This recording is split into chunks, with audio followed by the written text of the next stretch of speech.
সারা দেশে এসএসসি ও সমমান পরীক্ষা শুরু হয়েছে। সকাল থেকে বাংলা প্রথম পত্র বিষয়ে শুরু হয় পরীক্ষা।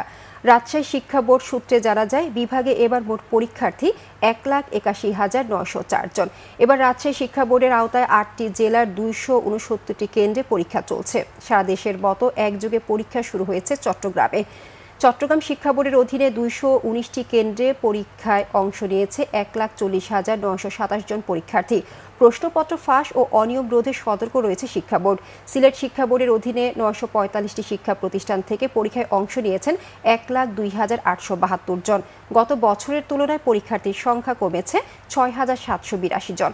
কেন্দ্র পরিদর্শনের জন্য মাঠে কাজ করছে 6টি অভ্যন্তরীণ ভিজিল্যান্স টিম। কঠোর নিরাপত্তার মধ্য দিয়ে শান্তিপূর্ণ পরিবেশে পরীক্ষা শুরু হয়েছে নাটোরেও। জেলায় 47টি কেন্দ্রে পরীক্ষায় অংশ নিচ্ছে 21,504 জন শিক্ষার্থী।